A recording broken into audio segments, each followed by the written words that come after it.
professor da Universidade Católica Portuguesa, que, no meio de todos os seus afazeres, aceitou o nosso convite para estar hoje presente aqui connosco.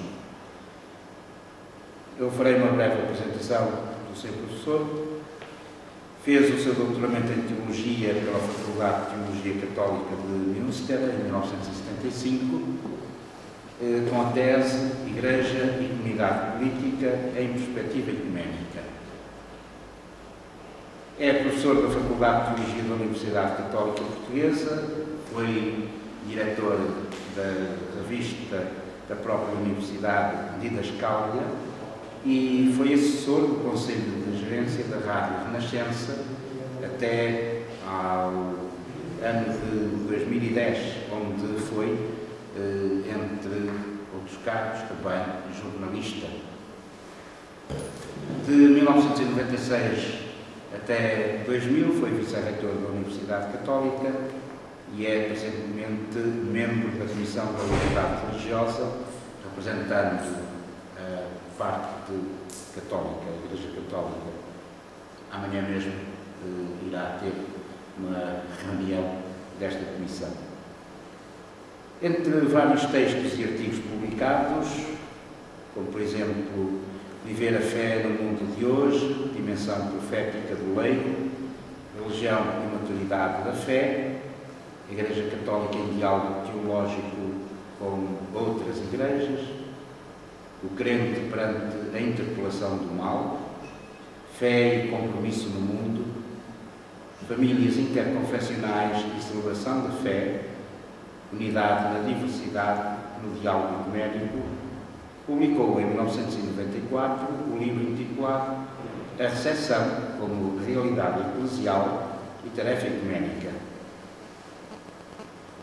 Nossa tertúlia de hoje foi anunciada como Religião, Verdade, Tolerância e Violência. Contudo, o que acontece é que no nosso primeiro contacto não foi exatamente este o tema proposto ao seu professor.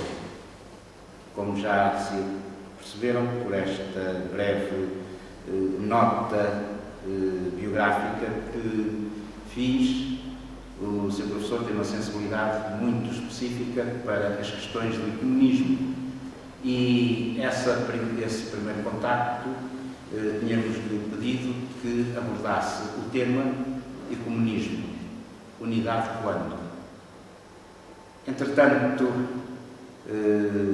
a tertúlia começou a ser divulgada com este título: Religião, Verdade, Tolerância e Violência.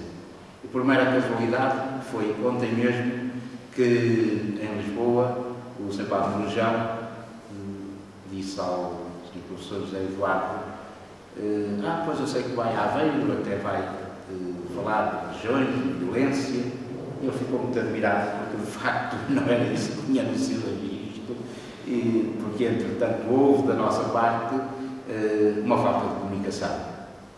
A culpa não é do Sr. Professor, foi nossa, porque entretanto a alteração do título e do tema verificou-se na nossa cabeça e na nossa publicitação e isto não lhe foi comunicado.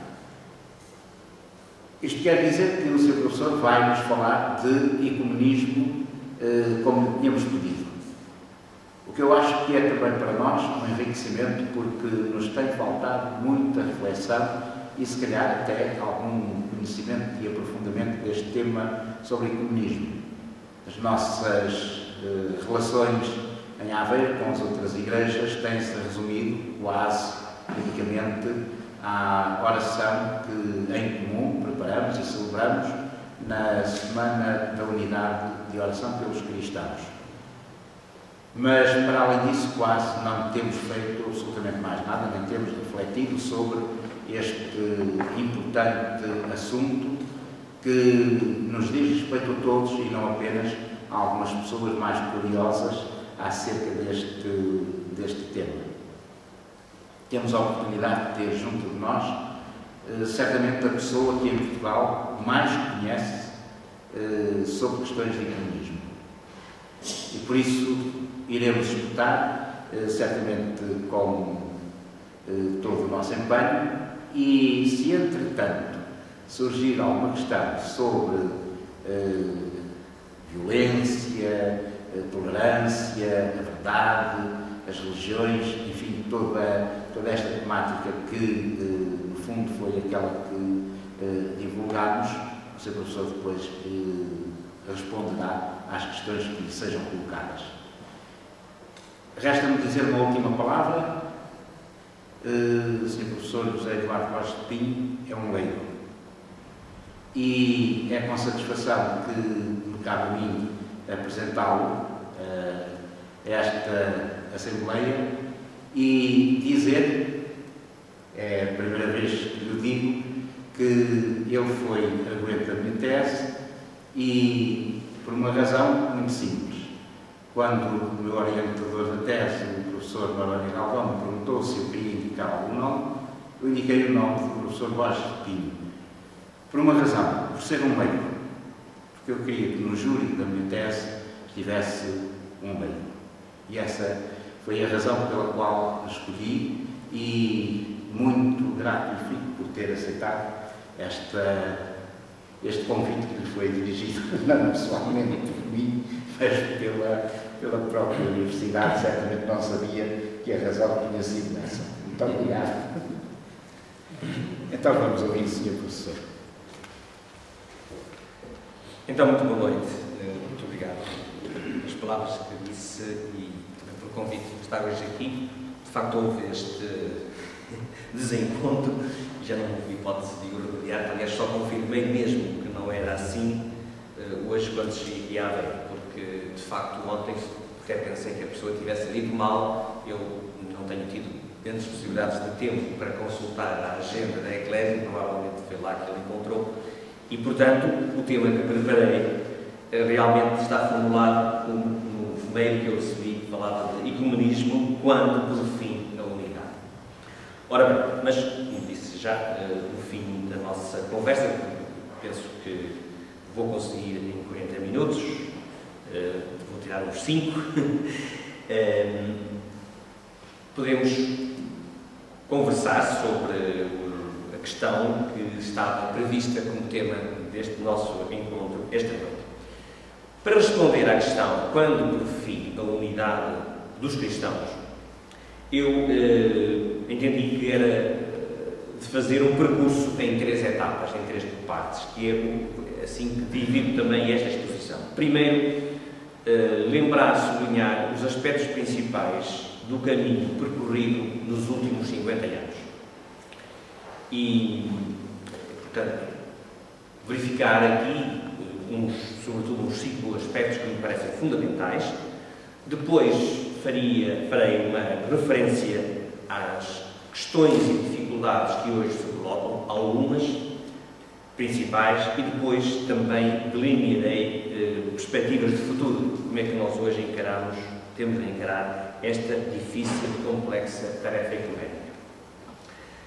Então, fazendo um pequeno balanço do caminho percorrido nestes 50 anos, um ponto sempre muito importante é, de facto, nós tomarmos consciência, este é o primeiro aspecto, da viragem decisiva que para a Igreja Católica, para nós católicos, significou o Concílio Vaticano II.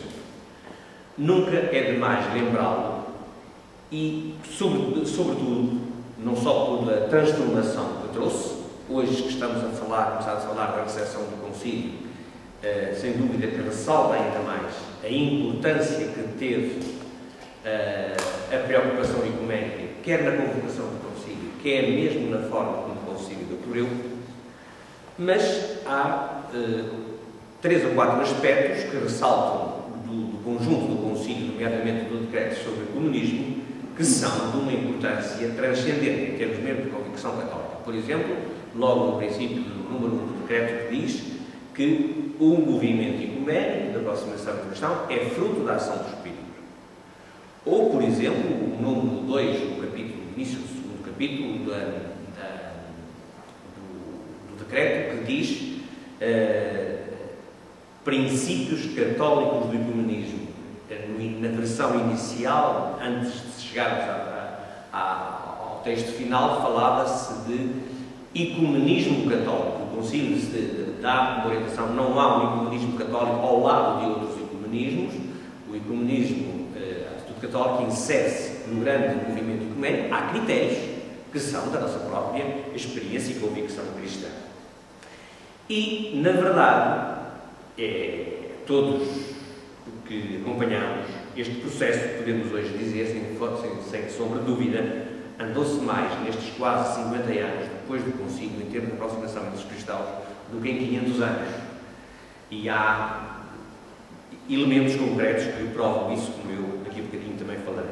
E, de facto, como nós acompanhamos pela própria afirmação, pelas próprias afirmações do Papa Bento XVI, João Paulo II, todos eles têm insistido, é uma tarefa prioritária e é uma opção irreversível. Quer dizer, não sabemos como é que isto vai andar e evoluir em termos concretos no futuro, mas o caminho da unidade dos cristãos é uma opção irreversível da Igreja Católica. No entanto, logo acrescento um mas, e esse mas há muita gente que não vê as coisas assim, nem sente assim, e particularmente no nosso país, onde o problema ecuménico é, de alguma forma, uma realidade marginal. Mas a posição da Igreja a partir do Concílio é muito clara. Em segundo lugar, o segundo aspecto nestes 50 anos, e lembrando que um teólogo protestante, Jürgen Moltmann, considerou precisamente essa transformação ecuménica no século XX como o maior acontecimento cristão do século, lembrando isso, nós, como segunda referência, aparece o facto de se ter iniciado com o Concílio nestes anos um processo de aprendizagem de um novo relacionamento. Isto é, não é algo que acontece de um momento para o outro rapidamente. É algo que vai exigir um processo que teve uma marca, que todos nos sabemos, logo muito significativa, nos observadores que estiveram presentes no Concílio, que foram determinantes para a própria evolução. Está bem presente numa palavra que para nós hoje é vulgaríssima, mas que na altura foi extraordinária, número 3 do Decreto sobre o Ecumenismo, com direito, são reconhecidos pela Igreja Católica como irmãos do Senhor, quer dizer, chamar aos não católicos, ortodoxos ou evangélicos, chamá-los irmãos. E há, sobretudo, a percepção da comunhão que já existe, e aparece-nos no Decreto sobre o Ecumenismo, mas também na Lumen Gentium, valores, realidades fundamentais da palavra de Deus escrita, a vida da graça, a fé, os dons do Espírito Santo. Quer dizer, a mudança e a alavanca de toda a mentalidade ecuménica está no facto de se reconhecer que os outros cristãos têm muito de comum connosco, que há uma herança comum muito grande, maior do que tudo aquilo que nos separa. E, entre outros exemplos, nós lembramos todos os gestos simbólicos dos papas. Eu ainda hoje li um texto a respeito disto, um texto que dizia, por exemplo, que o Papa João Paulo II presidiu a cerca de 70 celebrações ecuménicas ao longo da vida dele, portanto, no seu ministério. Mas um sinal importante é que em muitos lugares, e Portugal ainda não, as igrejas cristãs já procederam a declarações oficiais de reconhecimento comum do batismo. Não é muito, mas é já um passo importante que nós reconheçamos o sinal fundo sacramental básico de pertença à Igreja, de pertença e de afirmação da mesma fé. Um terceiro aspecto, neste pequenino balanço dos 50 anos, é a enorme riqueza do diálogo teológico doutrinal entre as igrejas. Quer dizer, ninguém imagina, só quem de facto está a acompanhar muito de perto, é que tem uma noção do que nestes 40 e tal anos já aconteceu em termos de documentos de convergência e até em alguns aspectos de consenso entre a Igreja Católica e as outras igrejas e comunidades eclesiais. A Igreja Católica está em diálogo com cerca de 12 igrejas e comunidades eclesiais. Diálogo a nível de comissões mistas. Este diálogo doutrinal, por exemplo, tem 3 documentos que são de uma importância transcendente. Tem um documento que é de 32, que é chamado PEN, que está traduzido em português, Batismo, Eucaristia e Ministério. Portanto, em que há uma convergência não só a nível bilateral entre a Igreja Católica e outra igreja, mas a nível multilateral, portanto, de várias igrejas e confissões cristãs unidas, que trabalham em conjunto no Conselho Ecumênico das Igrejas, com sede em Genebra. Há aquele documento extraordinário que comprova que em 50 anos se andam mais de 1500, que é, de facto, a Declaração Conjunta Católico-Luterana sobre a Justificação pela Fé, que foi assinada em 1999, que é até agora o único documento em que a Igreja Católica também oficialmente diz: esta é a fé comum, neste caso para os luteranos. E há um outro documento que não é bem doutrinal, mas que é de colaboração prática e que cuja última aprovação até aconteceu no Porto, que é aquele documento conhecido como Carta Ecuménica, que é um documento a nível europeu, portanto, do Conselho das Conferências Episcopais da Europa e da Conferência das Igrejas Europeias, portanto, não católicas, um documento que foi assinado em 2001. A importância disto verifica-se, de facto, pelo conhecimento dos textos. O próprio Cardeal Walter Kasper, em 2010, ainda antes de sair do Conselho Pontifício para a Unidade dos Cristãos, deixou a presidência por naturalmente identidade, publicou, deu o nome a um livro trabalhado pelo Conselho Pontifício para a Unidade dos Cristãos, que existe em espanhol, tem o título Colher os Frutos, Aspectos Básicos da Fé Cristã no Diálogo Ecuménico. É um livro muito interessante porque resume o que é que, a nível do diálogo com os luteranos, reformados, anglicanos e metodistas, o que é que aconteceu nestes anos em termos de convergência e de aproximação doutrinal. O problema é que, de facto, estes resultados são desconhecidos da maior parte dos fiéis, quer católicos, quer não católicos, e mesmo a maior parte dos teólogos também não os conhece. Temos de dizer a verdade, não vale a pena estar com ilusões. Quarto ponto, nesta breve panorâmica, a verificação que houve, neste espaço de tempo, uma mudança grande do entusiasmo inicial que durou uns 15, 20 anos e que deu esses frutos. Eu estava na Alemanha no início dos anos 70 e pude perceber, até por algum trabalho concreto a nível da universidade, que de facto essa mudança foi extraordinária, colaboração entre institutos ecuménicos, etc, etc. Mas do entusiasmo inicial e depois da institucionalização do diálogo que deu estes frutos, que ainda estão a continuar, mas agora num ritmo muito mais lento, a fase do entusiasmo seguiu-se, estamos a viver esta fase ampla, seguiu-se uma consciência muito viva da enorme dificuldade dos processos ecuménicos. Portanto, hoje todos percebemos que estamos diante de uma tarefa ingente, que não é assim algo. Uma pergunta que me foi colocada é quando, e comunismo, quando por fim a unidade, um dos elementos é realmente este, estamos diante de uma tarefa de longo prazo e ingente. Porquê? Tomamos consciência, e aqui isto já tem a ver também alguma coisa com a tal questão da verdade, da tolerância, etc., tomamos consciência de que há um grande peso, uma grande influência dos chamados fatores não doutrinais ou não dogmáticos. Quer dizer, podemos pensar assim, o problema é que os católicos pensam de uma maneira e os luteranos pensam de outra, mas não é só isso. É que os católicos que pensam de uma maneira são portugueses, são espanhóis, são italianos, já estou a falar de um espaço aparentemente homogéneo, mas que culturalmente é diversificado. E os luteranos são na Alemanha, mas também existem na África do Sul.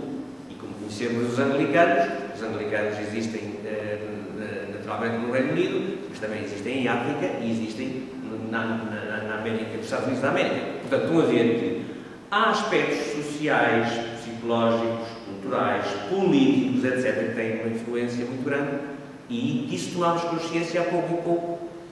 Por exemplo, quando acabou a cortina de ferro,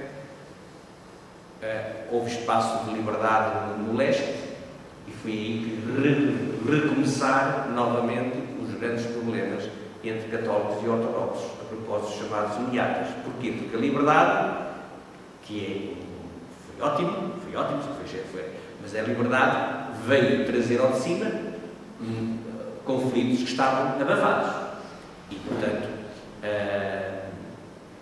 os problemas ecuménicos, de tal maneira, isto foi assim que, já depois de se ter começado o diálogo oficial católico-ortodoxo, de repente, durante 6, 7 anos, ter interrompido a nível oficial, precisamente em consequência destes problemas.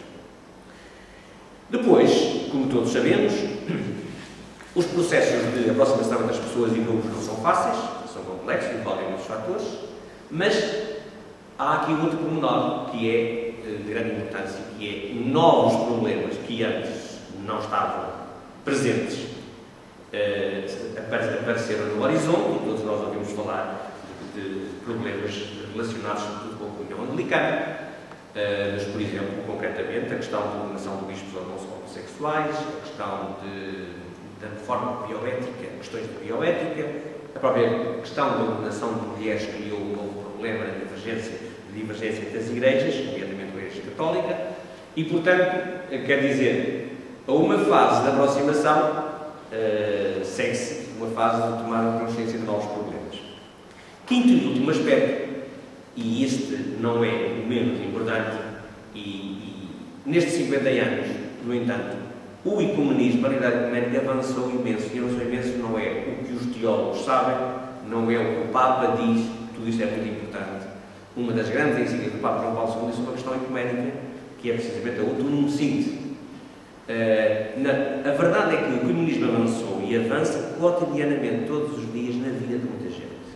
Na vida de muitas pessoas, isto não é notícia, de muitos casais, de muitas famílias, de muitos lugares concretos. Este ecumenismo a nível local. E, portanto, este ecumenismo é possível, sem dúvida, como consequência de toda essa mudança que aconteceu nas diversas igrejas, nomeadamente na Igreja Católica, particularmente na Igreja Católica.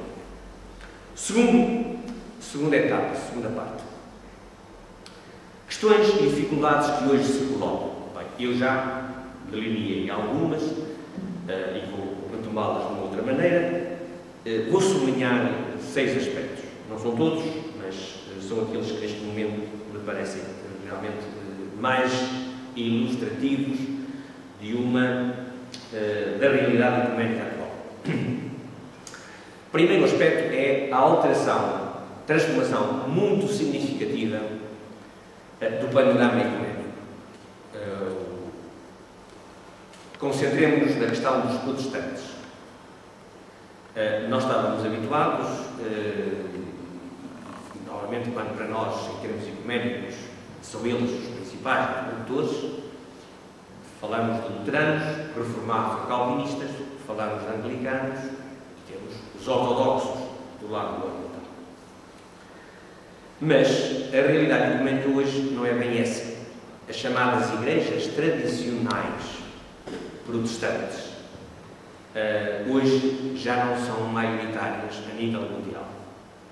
A nível mundial está a acontecer aquilo que Walter Kasper chamou uma terceira onda do protestantismo, uma terceira fase do protestantismo, ou seja, é marcado pelo desenvolvimento como cogumelos de comunidades de origem protestante, mas tardia, de teor pentecostal, carismático, no sentido protestante da palavra, também evangelista, ou a palavra é difícil de dizer em português, em inglês, evangelical.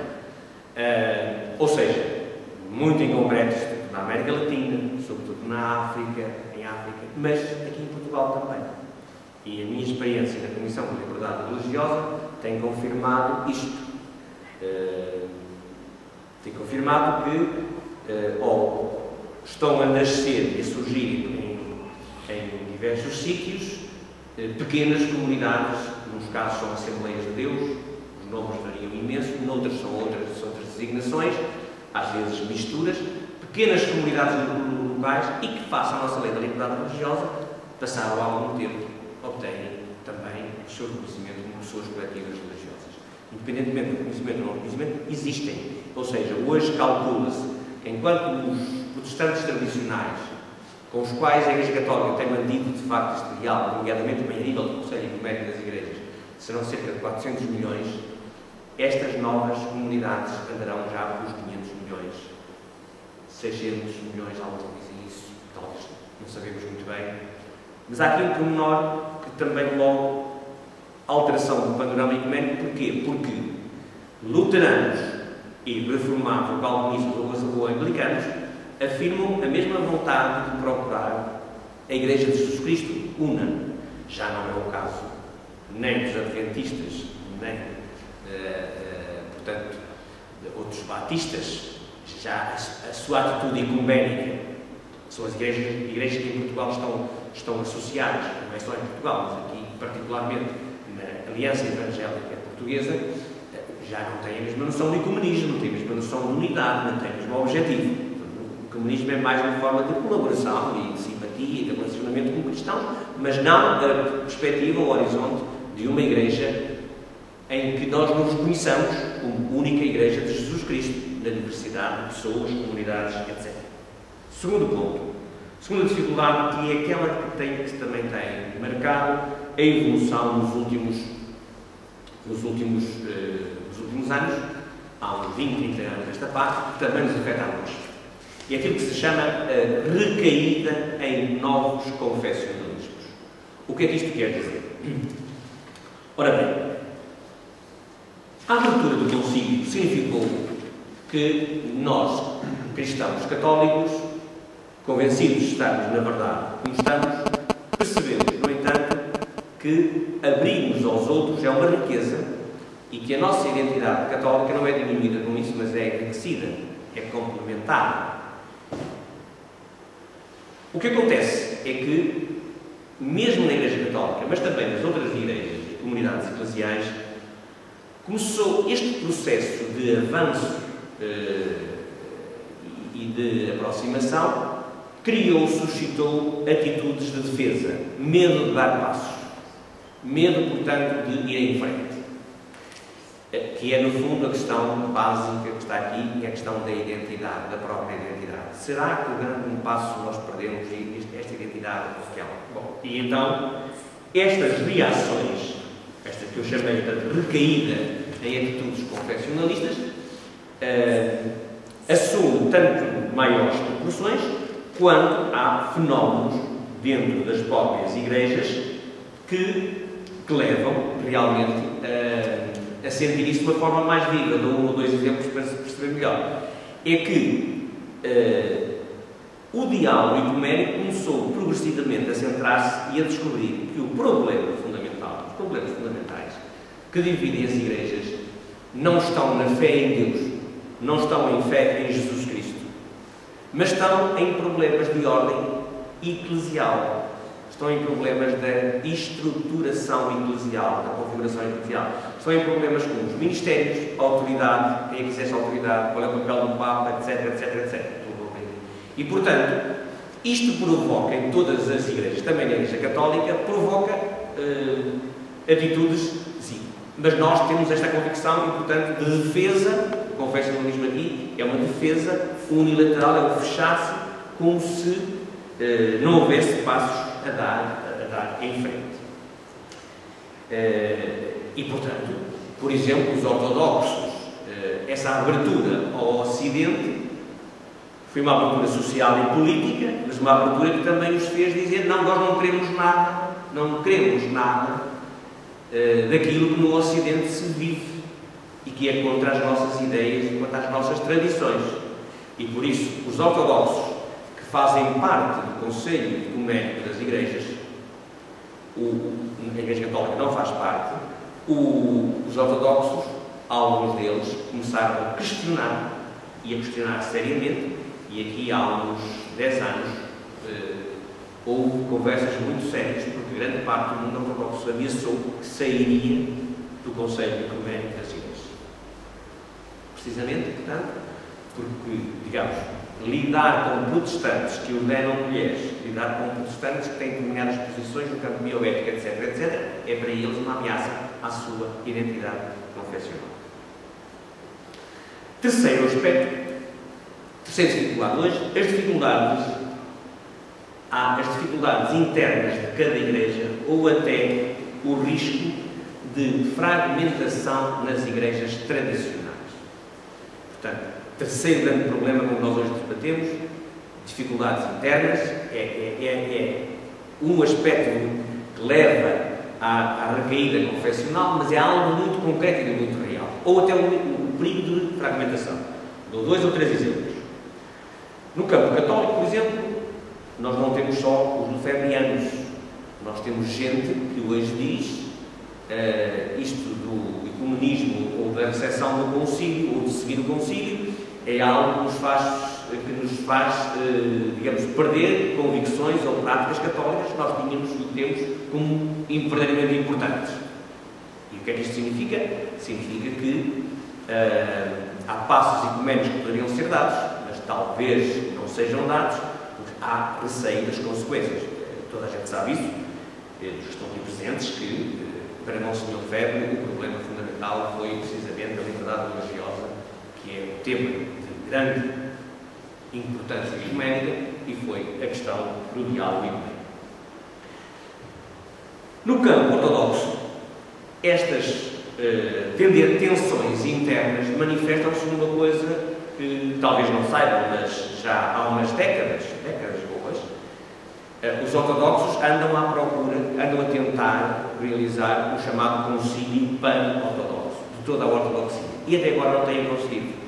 Já fizeram várias reuniões e isso, lembram-se certamente de notícias não muito longínquas, o Patriarcado Ortodoxo de Moscou e o Patriarcado Ortodoxo de Constantinopla frequentemente têm entrado também num conflito. Os anglicanos estão em risco sério de fragmentação. Precisamente quando preparava esta reflexão, recebi um mail de uma pessoa que estava em Itália, que participava numa reunião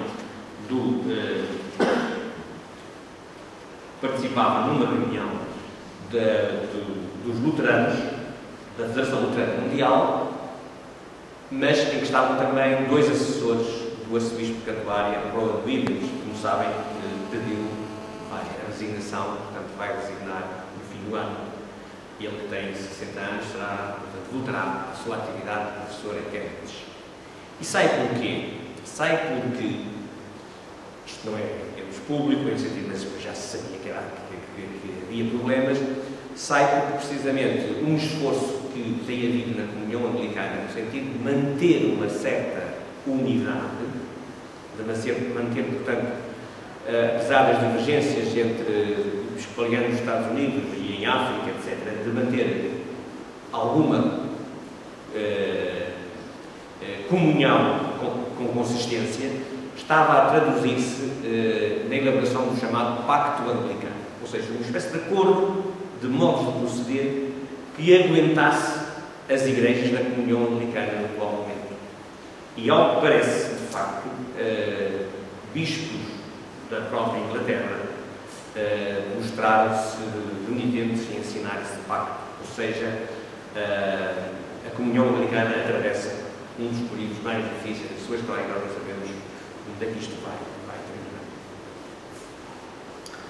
Portanto, o problema atual, acompanhado de um outro, que também, nesse meio que eu recebi, também é delicado e que não deixa de ser preocupante, é que o Conselho Ecuménico das Igrejas, que até agora tem sido uma entidade que tem procurado unir e congregar diversas igrejas de todo o mundo e denominações cristãs, já cedeu a sua biblioteca, tem sede em Genebra, precisamente na tese de doutoramento, passei por lá por mais que uma vez, portanto, cedeu parte da sua biblioteca ao Instituto Ecuménico que existe em Posse, na Suíça, outra parte foi vendida e está a pensar em vender os seus próprios edifícios. Genebra, que é uma cidade cosmopolita e internacional, naturalmente valem muito dinheiro, mas significa que o Conselho Ecumênico das Igrejas, neste momento, também está numa fase de fragmentação. Não desaparecerá, mas a sua importância vai diminuir. Um quarto aspecto, portanto, dificuldades atuais, e eu vou agora quase só enunciar, para não demorar muito tempo, a lentidão que os cristãos, no nosso espaço europeu, estão a mostrar em perceber os desafios colocados pelo mundo de hoje e a urgência em procurarmos resposta comum a esses desafios. Dito numa linguagem muito simples, eu não quero ser dramático nem pessimista, mas todas as igrejas, todos nós os cristãos sentimos hoje, mais numas situações que noutras, sentimos de facto que a fé é questionada e não apenas a presença cristã na sociedade, mas também as expressões de vivência da fé e a própria interioridade dessa mesma fé é questionada na vida real das pessoas. Basta nós olharmos para o que acontece nas nossas comunidades e não andarmos com os olhos fechados. Isso é um problema que não afeta só os católicos, afeta os luteranos. Portanto, e neste momento, o que eu quero dizer com isto é o seguinte: dificuldade de hoje, nós ainda não percebemos a gravidade da situação que somos chamados a enfrentar no mundo em que vivemos. E, portanto, eu digo, se percebêssemos essa gravidade, certamente que a questão ecuménica ganharia também um outro dinamismo. Uma quinta questão, dificuldade, é quase elementar, mas essa dificuldade parece teórica. Disse que era elementar, é teórica, mas não é teórica, que é no fundo a resposta à pergunta. Portanto, quinto aspecto. Que unidade, afinal, se pretende realizar? O que é isso de unidade na Igreja? E a pergunta é uma pergunta à qual não há uma resposta clara, uma resposta perceptível e uma resposta que temos de caminhar neste sentido. Há princípios de resposta. Há princípios, mas esses princípios não chegam. Por exemplo, a Igreja Católica, nestes 50 anos, avançou claramente em dois aspectos que, do ponto de vista geral, estão certíssimos. Mas o problema é passar do geral para o particular e para o concreto. A Igreja Católica diz unidade na diversidade. Ou seja, a unidade que se fala não é a Igreja Católica ampliada a todo o mundo noutras expressões.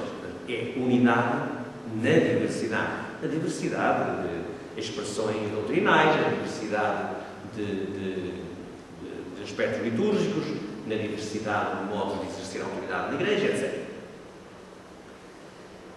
E disse também mais, está no último seguinte, a unidade necessária e suficiente. Quer dizer, a unidade não é só aquela que é preciso para dizermos nós afirmamos a mesma fé e reconhecemos uns e outros, reconhecemos como cristãos e reconhecemos que somos diferentes, mas que temos como referência o mesmo Evangelho de Jesus e, apesar dessas diferenças, nós não nos hostilizamos, nós não vemos que essas diferenças sejam absolutamente contrárias à fé, porque há histórias vividas, há séculos de separação e, portanto, essas diferenças não serem, digamos, consideradas opostas. Ora, este problema significa o quê? Significa que, enquanto não se conseguir formular de forma mais concreta o que é mesmo obrigatório, necessário, com base nos credos da Igreja Antiga, mas a nível estrutural, por exemplo, a existência do episcopado, etc., etc., por exemplo, o lugar do Bispo de Roma. Enquanto não chegarmos a essa configuração mais concreta do que é a unidade, naturalmente que será difícil também avançar. E há um problema que mais se aproxima do que está aqui dito, que eu gostaria do título, que é, hoje, um dos problemas do ecumenismo é isto. Muitas pessoas, mesmo cristãos, pensam assim. Bom, e a linguagem? Hoje, quando a gente fala de ecumenismo, a pergunta que se faz, mas de que ecumenismo fala? É o ecumenismo universal, de todas as religiões, de todos os povos, ou é o ecumenismo dos cristãos? A Igreja Católica, e Walter Castro foi muito claro nisso, e não só ele, assim, é importante nós distinguirmos entre o diálogo ecuménico e o diálogo interreligioso. São realidades que sempre oscilam em termos de princípios hermenêuticos, em termos de atitudes mentais e até de gestos práticos, mas que são totalmente diferentes. Porquê? Porque o ponto base do ecumenismo é que nós partimos da mesma fé comum em Jesus Cristo, em Deus Trinitário, que se nos revelou em Jesus Cristo. E nós partimos, portanto, de uma realidade. Não é só acreditar em Deus vagamente, é acreditar em Deus, que se nos revelou em Jesus Cristo e na força do seu Espírito, numa comunidade eclesial que transporta na história esse testemunho, etc. Há elementos básicos. Agora, nós, com os muçulmanos, com certeza, dialogamos com eles, somos muito simpáticos, mas se formos a falar em termos doutrinais, 5 minutos depois já se esgotou o diálogo, não é?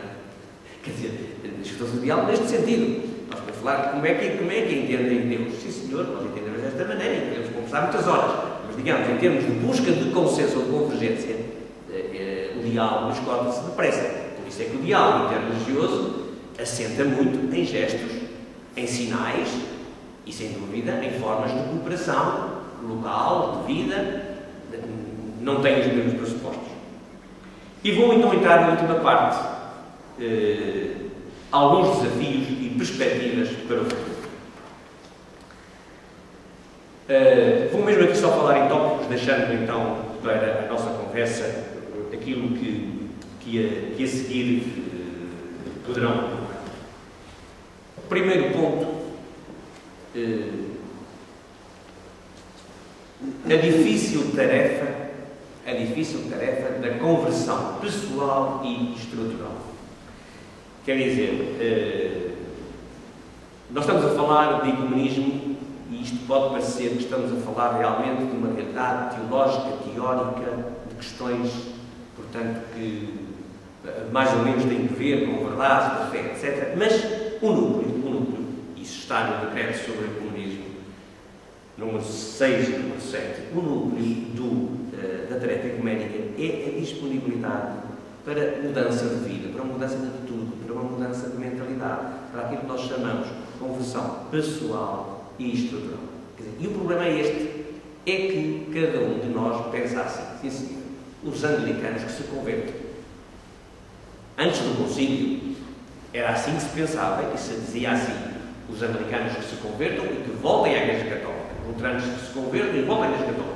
O comunismo significa, temos todos de dar passos em frente. Mas agora podemos, embora num outro quadro do quadro, continuar a pensar da mesma maneira. A conversão é para os outros, não é para nós. A Igreja Católica não tem nada a mudar. A Igreja Católica está muito bem assim.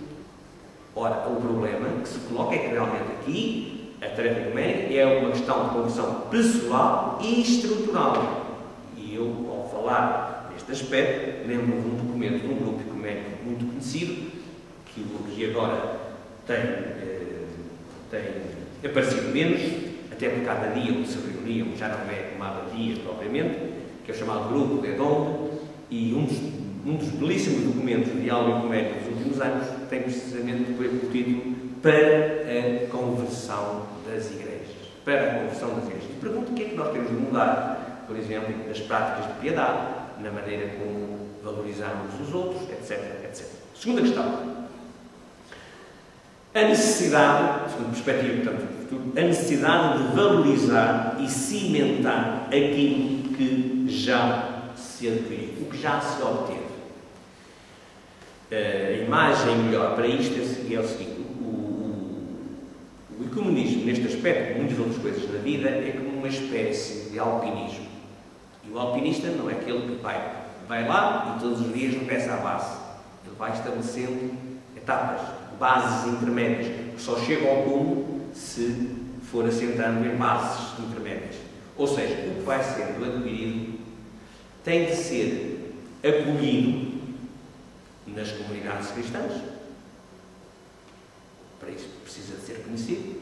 E as autoridades eclesiais precisam também de tomar posição, de tomar decisões, Dou um exemplo muito simples, naturalmente que imaginem que a Igreja Católica, imaginem que os luteranos não publicavam um documento sobre um assunto qualquer sem pensarem conscientemente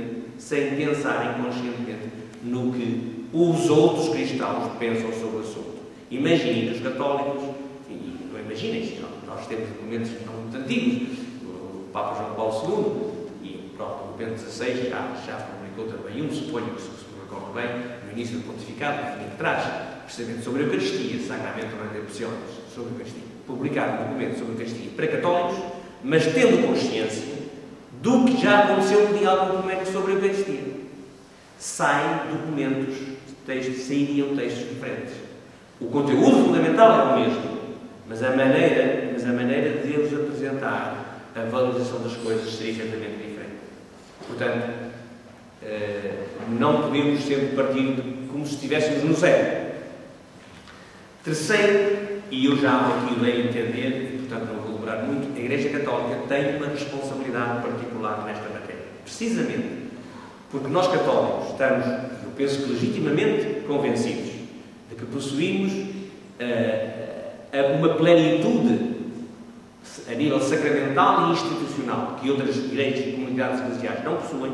Portanto, precisamente porque estamos convictos de estar na verdade, e isso também se traduz em determinados sinais, etc., independentemente de ser de longe a igreja maioritária, os números interessam, mas não é o argumento decisivo. Somos, Igreja Católica, somos juntos mais ou menos igual, mas provavelmente mais do que todas as outras igrejas e comunidades eclesiais. De qualquer forma, precisamente por nossa convicção de posse da verdade, temos uma responsabilidade maior, e essa responsabilidade maior significa o quê? Significa que nós não temos que ter medo de nada. Nós temos, pelo contrário, de nos sentir, não é sentir superiores, mas é nos sentirmos abertos àquilo que também nós precisamos de aprender, porque se ter essa plenitude institucional e sacramental não significa que o vivamos plenamente, nem significa que tenhamos a posse da verdade em todos os aspectos, porque isso é a doutrina da Igreja muito clara e sem dúvida o facto de se falar de uma plenitude sacramental e institucional não significa que todo o católico é melhor que todo o luterano. Bem, pode acontecer perfeitamente o contrário. Pode haver, e há certamente luteranos que são melhores que os católicos. Portanto, o problema não tem a ver com a questão da fidelidade existencial. Ora, a verdade é que muita gente não percebe isso. Eu, frequentemente, encontro nas aulas de eclesiologia ou outros cursos, mas mesmo na aula de eclesiologia, dada a altura, às vezes, alunos, para os quais tenho ainda de explicar teólogos, padres daqui a 2, 3 ou 4 anos, que têm dificuldade em perceber porque é que há diálogo ecumênico e porque é que há diálogo interreligioso. Então, se nós temos a verdade, porque é que temos de dialogar? Porque é que temos de estar a entrar nesses caminhos? É o raciocínio que eles fazem, não é verdade? Mas já estão a ver que essa mentalidade é uma mentalidade centrada em nós mesmos, não é uma mentalidade que de facto ajude a avancemos neste caminho. E este caminho é imperioso avançar-se. E eu só dei o quarto ponto, não vou desenvolver, refletir aqui, mas também se percebe o que quer dizer. Uma perspectiva fundamental de exigência é a questão da credibilidade do cristianismo. E essa credibilidade do cristianismo é aqui sublinhada como exigência de fidelidade ao Evangelho e serviço à humanidade do homem à luz de Deus. A linguagem é muito simples, para não demorar muito, quer dizer assim: o ecumenismo não é um fim em si mesmo. A preocupação da unidade é uma questão de fidelidade ao Evangelho para que esse Evangelho seja anunciado com maior credibilidade e verdade às pessoas. E, portanto, o que está em causa é esse serviço a prestar a todos os homens e mulheres do nosso tempo dentro das possibilidades que nós temos. E, portanto, a questão é uma questão, se não colocarmos a questão ecuménica nessa perspectiva, nós não só estamos a falhar em algo que é fundamental em termos do próprio Evangelho em que acreditamos, estamos a falhar em relação aos seres humanos a quem nós devemos servir. E hoje o mundo, como todos sabemos, é um mundo complexo e que exige dos cristãos cada vez mais em termos de fidelidade. E finalmente, dentro do título que eu pensei que era aquilo que me tinham pedido, quando por fim a unidade, eu digo, escrevo um apelo ao realismo da esperança cristã. O que é que isso quer dizer? Para terminar, há na afirmação cristã da unidade, isto é, nós dizemos no credo, como dizemos sempre, creio na Igreja una, santa, católica e apostólica, há neste creio na Igreja una uma tensão entre uma realidade que é sempre dom e tarefa. O ecumenismo, ou esta busca da unidade, não é obra nossa simplesmente, é algo que exige a nossa fidelidade, mas que, sem dúvida, arranca, parte, tem como suporte a graça do agir de Deus, do seu Espírito. E, portanto, a questão decisiva é esta fidelidade à ação do Espírito. E o ecumenismo só existiu antes do concílio, em alguns pioneiros, em algumas instituições, e só terá futuro sempre que pessoas e instituições católicas ou outras forem fiéis ao Espírito de Deus e à ação da graça do nosso Deus. Aqui, portanto, o que é que isto significa? Significa que falar da ação do Espírito significa falar na obrigação que nós temos de escutar, de perceber os sinais do Espírito dentro das próprias comunidades, dentro da vida dos próprios cristãos. Não vou entrar agora aqui, mas estou a aludir àquilo que nós chamamos o sensus fidei. Por exemplo, seria muito interessante, nós, em vez de estar eu aqui a fazer uma conferência, seria muito interessante nós estarmos 3 ou 4 sentados uns com os outros e perguntarmos o que é que tu sentes sobre este problema ecuménico? Qual é a tua sensibilidade? Qual é a tua percepção da fé? Porque às vezes há coisas que nós dizemos e que os responsáveis da Igreja dizem como sendo muito importantes, até aspectos às vezes, digamos, que têm interpretações sobre determinados aspectos da vida da Igreja, e se calhar os cristãos dizem, sim, isso é importante, mas não é assim tão importante como vocês pensam.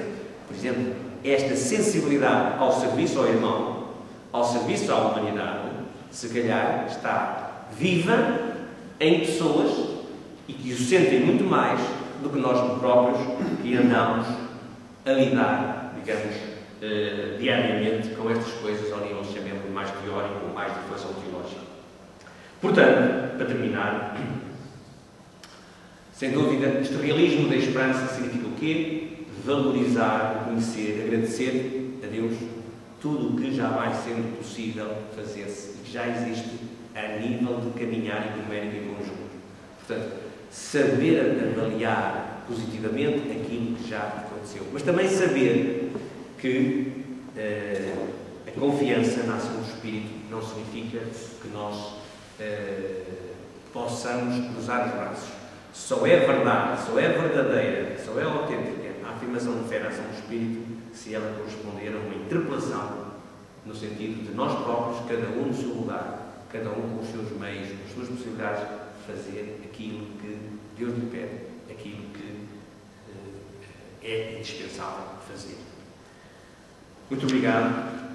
Era isto que eu tinha para dizer, para refletir, e agora estaria disponível para alguma questão que seja.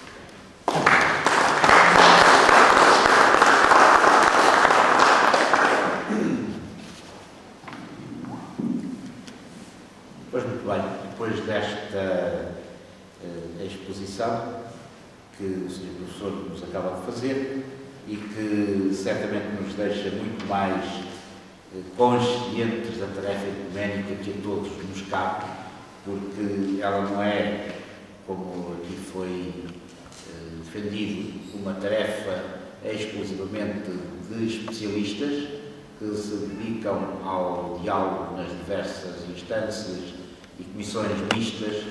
É uma tarefa de todos nós e isso implicará que cada um de nós agora também assuma a sua própria responsabilidade de meter as mãos a esta tarefa que não pode ficar parada, não pode ficar à espera da nossa parte que outros a trabalhem, que outros nela se insiram, e nós, como aqueles que gostam muito das procissões, mas não se incorporam nelas, ficam nos passeios a ver a procissão passar. Não pode ser essa a tarefa de um cristão comprometido, antes pelo contrário, é meter-se na procissão e ir na própria procissão para secundar a ação do Espírito em cada um de nós. Então fica aberto o tempo de debate, esperando que as vossas questões também agora possam interpelar o Sr. Professor Borges de Pinho relativamente ao assunto que ele nos acaba de abordar. Não sei se é possível saber também se a nível da internet houve alguma participação. Não, ficámos sem internet. Ficámos sem internet. Ficámos sem internet. Quando está aberto o diálogo, como não somos muitos, não sei se é preciso fazer inscrições de 3 perguntas, mas vamos conversando. Ora bem, eu desde já agradeço esta excelente exposição, muito bem sistematizada, e levantando aqui algumas questões que de facto nunca tinha pensado nelas. E gostava de começar por colocar, relacionar 2 questões. Uma delas apenas aflorada, que é a questão dos lefebvrianos. Portanto, não há propriamente um movimento ecuménico, mas espera-se por estes dias uma resposta à iniciativa da Igreja de reunião, portanto, penso que é o dia 15 de Abril, em que os lefebvrianos vão dar uma resposta se querem ou não regressar à Igreja Católica. Sinal, como ainda não disseram que não, muita gente diz que eles finalmente vão dizer que sim, o que é um sinal muito positivo. Gostava de saber a sua opinião sobre isso. E depois, relacionando este esforço notório da Igreja Católica para com aqueles, enfim, de uma maneira, enfim, é a palavra que temos, que parecem os mais tradicionalistas, parece que, por outro lado, esse esforço para com os mais tradicionalistas está patente, por exemplo, também na procura de comunhão com aqueles que são dissidentes do anglicanismo. Estou a pensar naqueles bispos e padres que foram aceitos naquela figura própria que o Bento XVI criou para os acolher. Ou seja, para esse ver, está muito preocupado com aqueles mais tradicionais, que até que detestam o Concílio Vaticano II, dentro do catolicismo, e depois aqueles que não gostam do anglicanismo em algumas questões, e a Igreja também os acolhe. Ainda por cima, acolhendo esses do anglicanismo, quanto a mim causa alguns problemas. Por exemplo, a questão de segurança dos padres, quer dizer, esses bispos podem manter-se casados, mas os que já cá estão antes não podem, além de deixar desconfortável, penso eu, nunca vi isso escrito, mas eu, se fosse anglicano e se fosse responsável anglicano, ficava um bocadinho desconfortável por a Igreja Católica acolher aqueles que estão contra nós da parte do anglicanismo. Portanto, o que é que pensa destas 2 questões, que no fundo se querem? Sim. Bom, relativamente ao caso interno da Igreja Católica, o caso lefebvrianos, eu pessoalmente não quero fazer previsões, embora haja um ponto de partida que me parece muito difícil. Eles até agora nunca disseram que estavam disponíveis para aceitar o Concílio Vaticano II. Portanto, a questão fundamental é se eles admitem que o Concílio Vaticano II não significa uma ruptura com a tradição da Igreja. E, portanto, se eles admitirem, foi sempre a questão local que vos foi colocada, se eles admitirem isso, portanto, aceitarem que o Concílio Vaticano II, independentemente de concordarem com um aspecto ou com o outro, no entanto, pertence a um concílio autêntico da Igreja Católica e, portanto, que nos interpela a todos e eles também, e está um princípio de acolhimento possível. Se não fizerem isso, se não estiverem dispostos a dar esse passo, e até agora eu ultimamente, como tenho tido tempo de facto para acompanhar muito de perto todos esses acontecimentos, que de facto tenho tido uma vida cheia de ocupações, mas até agora nunca vi, de nenhum lado, nunca vi uma disponibilidade deles para aceitarem isso. Ora, Não havendo essa disponibilidade, eu penso que seria uma traição a algo que é fundamental, sem dúvida, que é a Igreja, é a mesma de Trento, é a mesma de Nicéia, é a mesma do Concílio Vaticano II, a recepção do Concílio far-se-á, haverá correções a fazer, eventualmente. É claro que a dificuldade que sentem, portanto, eu sou pela tolerância,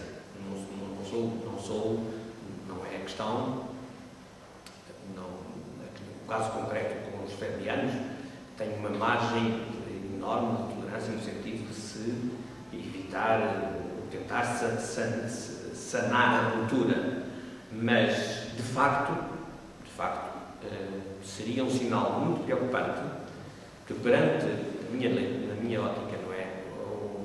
Que perante umas dúvidas que têm vindo a crescer em alguns setores, mesmo juvenis e não só, sobre o que é que afinal vale o Concílio Vaticano II, não vale, que tendo surgido estas dúvidas, se venha da parte de Roma qualquer gesto, qualquer atitude que reforce essas dúvidas.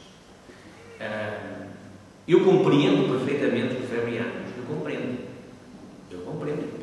o que disse aqui hoje, esta noite, nós sabemos, eu compreendo que aceitar o princípio da liberdade religiosa, como o Concílio Vaticano II afirmou, representou uma mudança de mentalidade muitíssimo grande. Aceitar o diálogo ecuménico e abrir-se a ele, como a Igreja do Vaticano II fez, pois com certeza que coloca algumas questões para quem pensa que a verdade é algo que nós possuímos, trazemos do bolso, mas nós não trazemos na verdade do bolso, muito menos o Deus em que acreditamos. Portanto, este sentido do mistério de Deus, este sentido de uma verdade que nos ultrapassa é fundamental. Portanto, no fundo, as questões passam por aí, questões decisivas. Mas agora, portanto, o que se passa nas negociações, nas conversações, que também são negociações, não sei neste momento, era bom que o cisma acabasse, mas não a qualquer preço. Eu creio que os febrianos também podem salvar-se, mesmo estando fora da Igreja Católica, portanto, e às vezes é preferível que estejam fora se não querem estar dentro. Que isso, no fundo, que aliás a Igreja sempre disse, não é?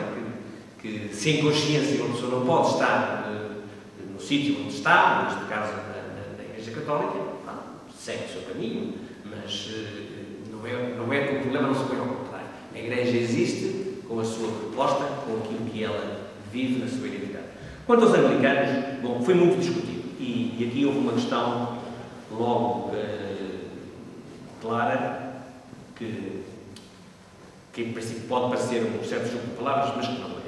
Que é o seguinte: a atitude da Igreja Católica foi definida pela Igreja Católica como uma atitude pastoral. Há pessoas que colocam este problema e nós respondemos de uma forma pastoral, procuramos encontrar uma solução. Não foi um gesto ecuménico, isto é, o ecumenismo não é isso. O ecumenismo significa, portanto, todo o diálogo que olha em frente, dá passos em frente e procura um horizonte em frente. A decisão surpreendeu-me um pouco os próprios anglicanos, embora tivesse sido certamente conversado com alguns. Pessoalmente, acho que foi uma atitude, chama-se assim, compreensível, foi feita com certa delicadeza, e certamente que os anglicanos têm consciência da enorme fragilidade que neste momento os afeta, e aquilo que eu disse, naquela referência que fiz à admissão de Rowan Williams, representa de facto, quer dizer, confirma isso.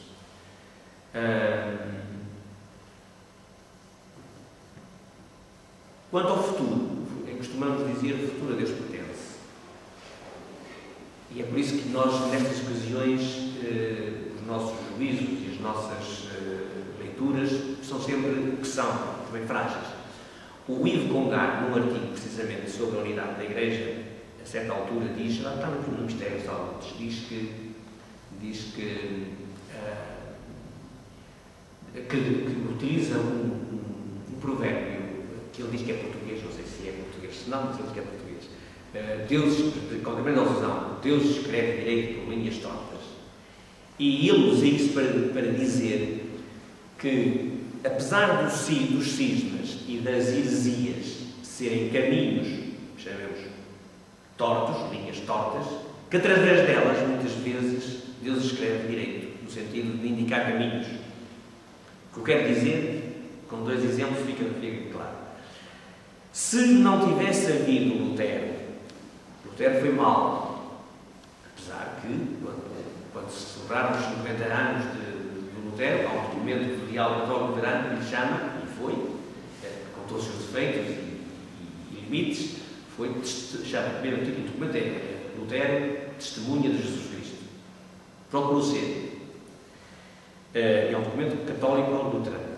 Mas o luteranismo surge numa altura em que a Igreja Católica precisava de um repensar determinados aspectos e, sobretudo, que é fundamental e que nós às vezes nos distraímos um bocadinho, que é o perceber que tudo o que acontece na vida cristã e na Igreja é, antes de mais, fruto da graça de Deus a que nós respondemos. E quando, 500 anos depois, nós católicos, assinamos um documento, declaração conjunta, em que admitimos isso, em que admitimos perfeitamente que o Concílio de Trento também admite, já o diz, mas na altura não houve capacidade para digamos, fazer pontes. Mas é a doutrina católica mais pura, desde Paulo, desde Agostinho, e também Lutero aí não se desvia, é que no fundo, no princípio, no meio e no fim está a graça de Deus. E é a graça de Deus que suporta o nosso agir em ordem à salvação. Portanto, a divisão foi mau, foi tão má que até provocou uma guerra. Mas talvez por esse caminho Deus tenha ajudado, digamos assim, entre aspas, a que não se caísse num cristianismo de obras, como nós ainda hoje às vezes vemos, não é? Portanto, em que achamos que a religião e a fé é sobretudo aquilo que nós fazemos. Isto para dizer o quê? Caso dos anglicanos. Os anglicanos, para já, os números são relativamente insignificantes. Nós sabemos agora o que vai acontecer em consequência destes factos. Mas imaginemos que 3 milhões de anglicanos, 10 milhões de anglicanos, que não são muitos, serão 70 milhões, mas 10 milhões de anglicanos aproveitavam essa possibilidade que a Igreja Católica lhes oferece. O que é que isso significaria? Significaria que o rosto da Igreja Católica, em vários aspectos, iria mudar. Também naqueles em que mudou. Foi claro o que quis dizer. Ou seja, eu falei aqui unidade na diversidade. Unidade na diversidade. Se aceitamos, se cristãos da comunhão anglicana, com uma tradição diferente da nossa, nomeadamente os aspectos litúrgicos, etc., se isso fosse assim, que eu acho que não vai ser assim, certamente que algumas coisas mudariam.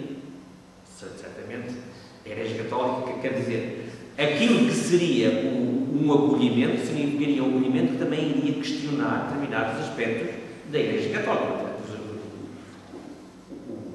As igrejas da comunhão anglicana têm as suas tradições.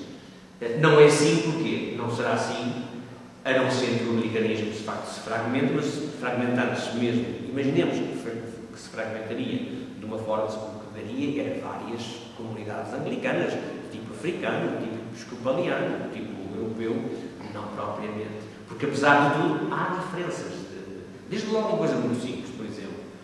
E por isso o problema também não é fácil, porque não é fácil, quer até do ponto de vista também do próprio relacionamento dos anglicanos que entram na Igreja Católica com os anglicanos que ficam e com os católicos a que eles se associam, que são tradições diferentes. Portanto, há aí coisas que não são assim tão literais, tão lineares, queria dizer. Mas aí há que aguardar. Eu nunca fui, nem nesta matéria, penso que de facto nós devemos aguardar com serenidade. Compreendi perfeitamente a posição que Roma tomou. mas não embandarei em ar. Porque aquele meio que eu me referi durante a reflexão tem lá um comentário, e é uma pessoa autorizada que o faz, mas que eu aqui não li, mas diz a certa altura: isto que está a acontecer no mundo anglicano, diz assim, uma leitura assim imediata, poderá dizer assim: ainda bem, estão a ver, nós católicos estamos unidos, temos o Papa, e é verdade, é uma grande riqueza a autoridade da Igreja Católica e a forma como ela se exprime e pode, quer dizer, a comunhão católica é de facto um enorme valor e uma grande riqueza. Agora, também tem os seus custos, mas isso seria errado nós dizermos assim: estão a ver, olhem como eles se fragmentam, ainda bem, qualquer dia estão todos a bater à porta da Igreja Católica. Isso seria errado. Errado por uma razão simples, porque nós às vezes precisamos de olhar para o lado para ver também como determinadas coisas em nós precisam de ser transformadas, modificadas, e nisso o anglicanismo tem desempenhado um certo papel, não só em relação a nós, mas em relação também aos luteranos. As igrejas da Comunhão Anglicana, nos últimos anos, assinaram acordos com as igrejas luteranas, nomeadamente no norte da Europa. Há um acordo muito conhecido, que é o Acordo de Porvoo, mas há um em França, que é o Acordo de Reilly, onde acontece o quê? Acontece que as igrejas anglicanas são igrejas de tradição episcopal, portanto defendem a sucessão apostólica. Apesar do problema da ordenação de mulheres, defendem a sucessão apostólica. E um dos problemas fundamentais com os luteranos é que eles recuperem a sucessão apostólica, recuperem na prática e, antes de mais, na sua própria convicção. Por isso, os anglicanos têm um papel, quer dizer, vistas as coisas na sua amplitude, eles têm um papel a desempenhar, tinham e têm, não sabemos como é que as coisas vão evoluir, mas têm um papel a desempenhar neste caminho de tentar delinear o que é a Igreja Luterana. Desculpe se fui longo demais, mas não sei se respondi a esta questão. Mais alguma questão que queiram colocar?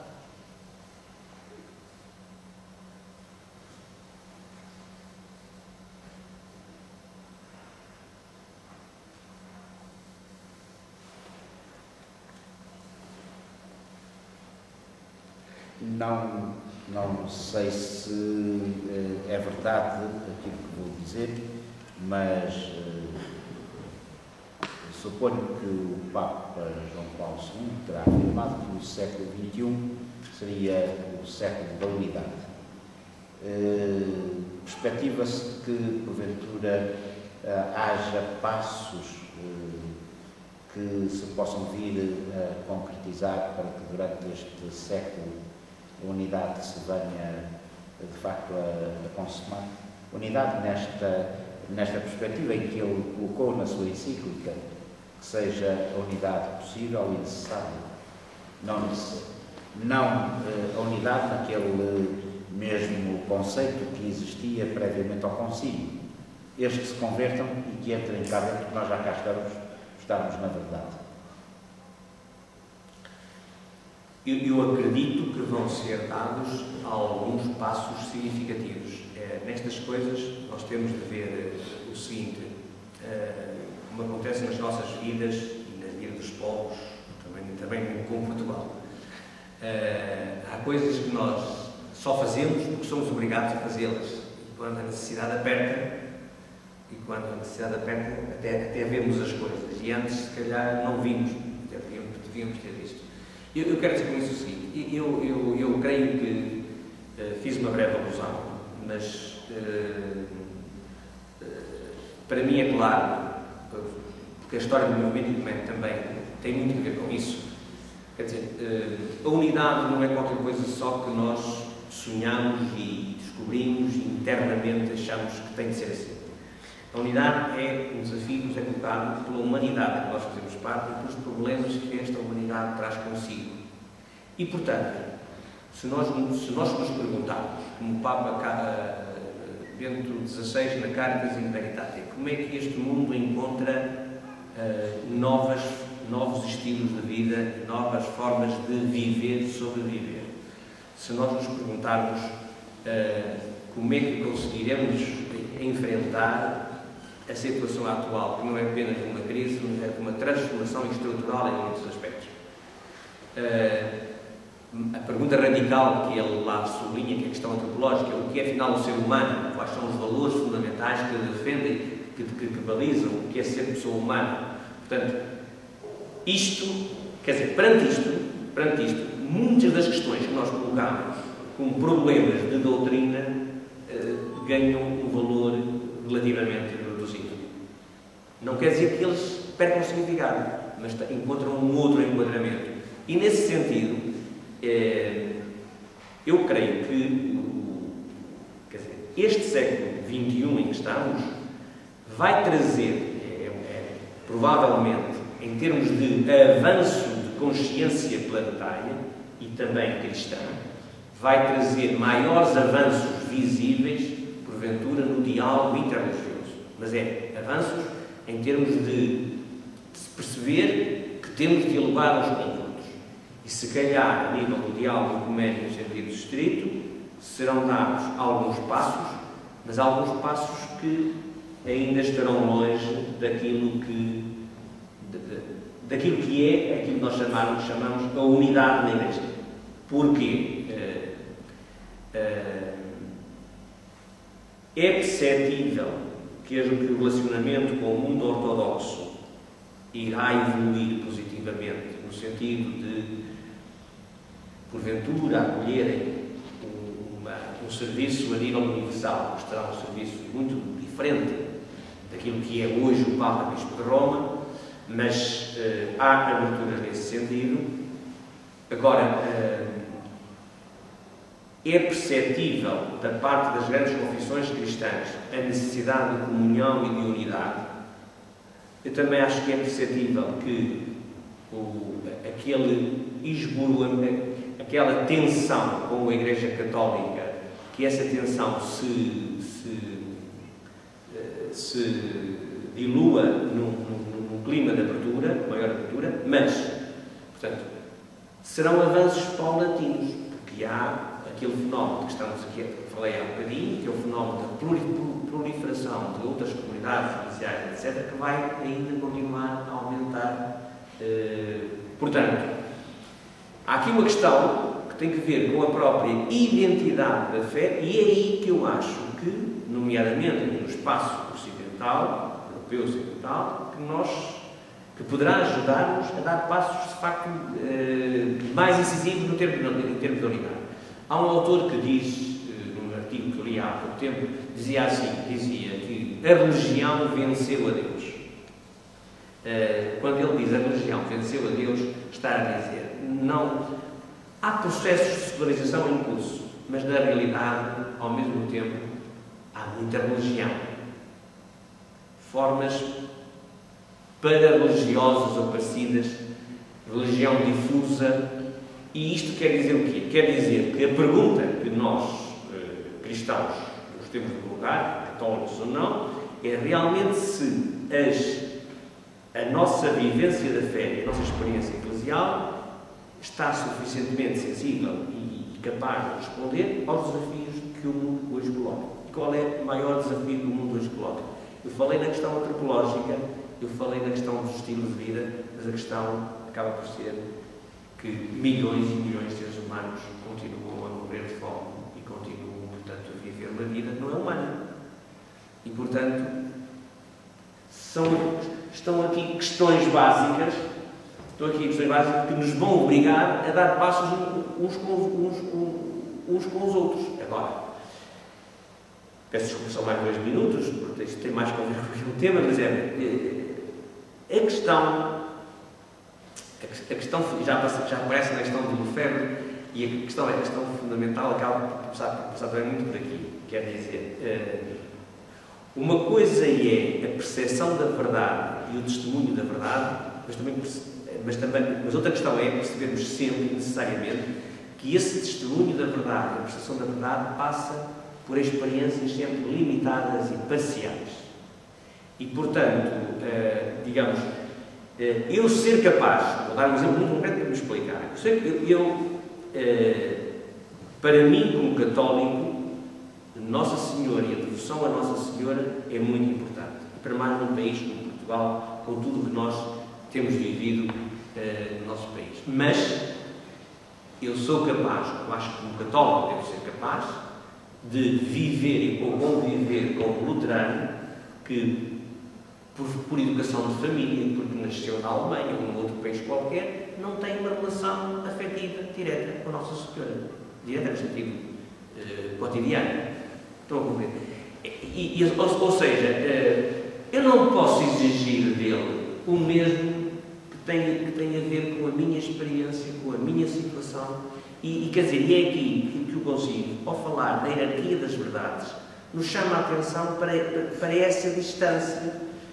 E é esta capacidade também de crescer aí, onde nós católicos temos alguma responsabilidade. Mas isto é uma tarefa enormíssima de educação da fé no campo católico. É uma tarefa enormíssima, para a qual a maior parte dos católicos não estão preparados. Mas este problema é um problema que os muçulmanos têm a seu nível. É exatamente o problema. Quer dizer, o problema do mundo muçulmano, em grande parte, é eles serem capazes de fazerem tal distância hermenêutica entre aquilo que é a revelação de Deus reconhecida no Corão e aquilo que é a percepção dessa revelação, dessa verdade, na própria história, nas próprias circunstâncias deste mundo. É aqui que nós ainda somos muito, de facto, entrando novamente na questão da liberdade religiosa e na questão, de facto, dessa percepção de que a verdade passa por um reconhecimento pessoal em que a liberdade humana está empenhada e a historicidade do viver humano estão envolvidos. Peço desculpa, já me estava a prolongar um bocadinho mais.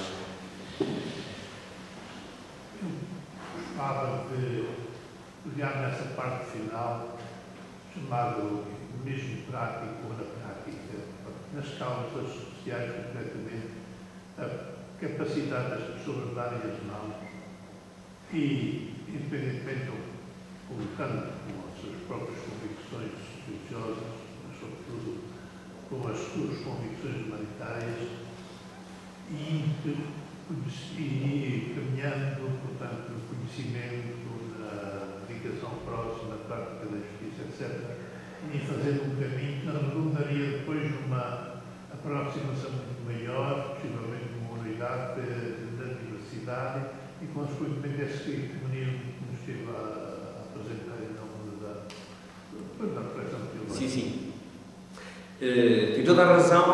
Desculpe lá, inclusive eu gostava também de ouvir a sua opinião sobre se este caminho for válido, para mim é válido, o Ministério Social da Igreja, portanto, o conjunto das insígnias sociais, não pode ser dar um bom contributo para uma certa identidade de intervenção.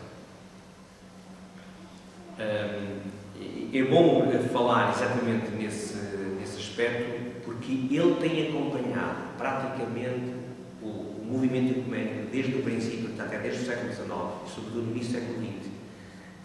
Um dos fatores impulsionadores do movimento ecuménico foi exatamente a percepção dos problemas sociais fins do século XIX e foi depois a questão da guerra, como aliás depois da Segunda Grande Guerra, Ferro Rocher, etc. Toda essa gente encontrou um caminho de unidade a partir, digamos, do sofrimento, das necessidades sociais, etc. O conceito também das igrejas brotou, aliás, da união de dois movimentos no início, depois veio um terceiro, o Conselho Missionário Mundial, mas precisamente de um que se chama Movimento para o Cristianismo Prático e Movimento para a Fé e Constituição das Igrejas. Fé e Constituição, a questão da doutrina, o cristianismo prático, precisamente esta consciência e prática social. Portanto, o ecumenismo vive quase diria, como um pêndulo, ou melhor, entre estes dois lados da questão. Por um lado, há uma fidelidade básica àquilo que é a Igreja de Jesus, que tem de ser afirmada e mantida. E há, em nome desse mesmo Evangelho, uma fidelidade, chamamos de prática de serviço ao homem, que faz parte que os cristãos são chamados a realizar. Ora, digamos assim, este movimento é um bocadinho pendular, porque é uma certa tensão. Quer dizer, nós não podemos, e seria errado, pender para um lado ou pender para o outro. Se pendemos para um lado, ficamos na doutrina pura e simples, se pendemos para o outro, ficamos no humanitarismo. Agora, exatamente o que eu quis dizer, e está na linha do bem que sublinhou, é que, de facto, manter este pêndulo em movimento, estar sensível a ele, é fundamental para a tarefa ecuménica, como é fundamental para a credibilidade do cristianismo, como é fundamental para nós católicos, para todos os cristãos, a percepção do que é, afinal, o essencial, quer dizer, o essencial da fé. Por alguma razão, está lá no Evangelho que é o amor a Deus e ao próximo. E eu acho a encíclica do Papa Bento XVI, Deus Caritas Est, um autêntico monumento, no sentido de sublinhar aquilo que é realmente o essencial cristão. E é disso que se trata. O resto está ao serviço disso. Se a doutrina social da Igreja aqui pode ser uma ajuda, eu acho que sim. Eu acho que sim. E nesse aspecto, a reflexão dos últimos, particularmente dos últimos Papas, ou seja, já, obviamente, João XXIII, mas quer dizer, dos Papas do século XX, eu creio que foi notável e é muito considerada, mesmo no campo não católico. O problema, quer dizer, o problema que existe aqui é, na minha leitura, é só de dois aspectos.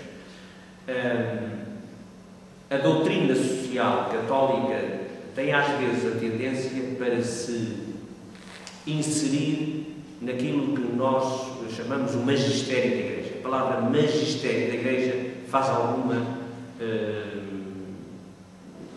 alguma confusão a comunidades que não têm exatamente, sobretudo pela autoridade doutrinal que às vezes se exige. Ora, e por outro lado, a doutrina social da Igreja tem naturalmente sempre esta questão em si mesma, que é a questão de por vezes, de se referir a situações pontuais, concretas, onde porventura entram de novo questões do campo, por exemplo, Evangelium Vitae, não é?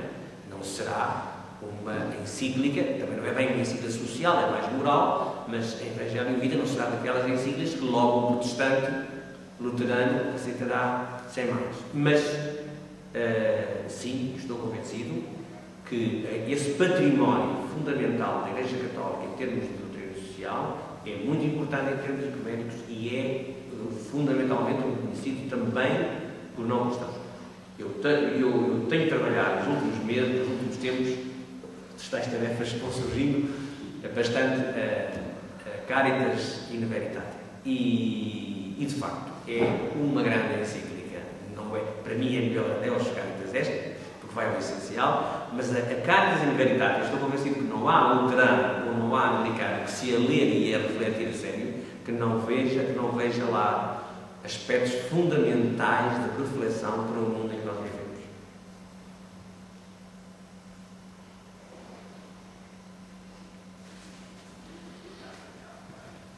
Mais alguma questão que queiram colocar?